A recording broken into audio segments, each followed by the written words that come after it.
আজকে কাঠের জালে রান্না করতে বসে আমার চোখ মুখের অবস্থা একেবারেই খারাপ হয়ে গেছে। এত ধোঁয়া হয়েছে, চোখ মুখ ফুলে একেকার। হ্যালো এভরিওয়ান, সবাই কেমন আছো? আশা করছি সবাই ভালো আছো আর আমিও অনেক ভালো আছি।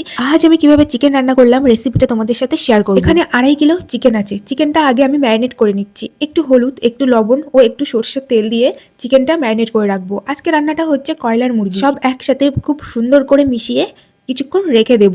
তার মধ্যে আমি এখানে আলুগুলো ভেজে নিচ্ছি। আলুগুলো লাল লাল করে ভেজে নেব। আজ আলুর পরিমাণটা একটু বেশি আছে, কারণ চিকেনটাও অনেকটা বেশি। আর আমাদের বাড়িতে সবাই আলু খেতে অনেক পছন্দ করে। আলুগুলো আমার ভাজা হয়ে গেছে, এখন আলুগুলো তুলে নিচ্ছি। এদিকে আবার সর্ষের তেল গরম হতে দিয়েছি, তাতে তেজপাতা আর কিছু কুচনো পেঁয়াজ দিয়ে দিলাম। পেঁয়াজটা একটু হালকা করে ভেজে নেব। হালকা করে ভাজা হয়ে গেলে এতে কাঁচা লঙ্কা দিয়ে দেবো। কাঁচা লঙ্কা দিয়ে কিছুক্ষণ আবার ভেজে নেব। অল্প একটু নাড়াচাড়া করতে করতে খুব সুন্দর করে ভেজে নেব। হালকা হালকা ভাজা হয়ে গেছে, দেখতে পাচ্ছ। এবার ম্যারিনেট করা চিকেনটা দিয়ে দেবো।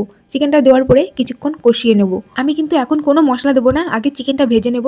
ভাজার পর যে চিকেনে যদি কোনো জল থাকে, যদি কোনো তেল থাকে, তাহলে সেগুলো বেরিয়ে আসবে। সেই জন্য এখন কোনো মশলা দেবো না, আগে একটুখানি নাড়াচাড়া করে ভালো করে ভেজে তারপর মশলা দেবো। এখানে দেখো তেল জল যা ছিল সব বেরিয়ে সেগুলো শুকিয়েও গেছে। এখন সমস্ত মশলা দিয়ে দেবো।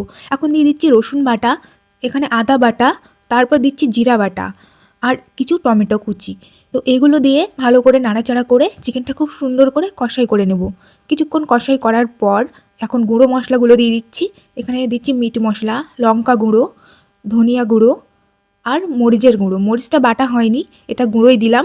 তো এগুলো দিয়ে ভালো করে কষাই করে নেব। আর অল্প একটু লবণ আর অল্প একটু হলুদ স্বাদ মতো দিয়ে দিচ্ছি, কারণ আগেই আমি দিয়েছি। এগুলো দিয়ে চিকেনটা খুব সুন্দর করে কষাই করে নিয়ে তারপরে কিন্তু জল দিয়ে দিয়েছি। কষিটা তোমাদেরকে দেখাতে পারিনি, কারণ উনুনটা খুব জ্বলছিল, তলায় লেগে যাচ্ছিল, সেই জন্য আমি তাড়াহুড়ো করে জলটা দিয়ে দিয়েছি।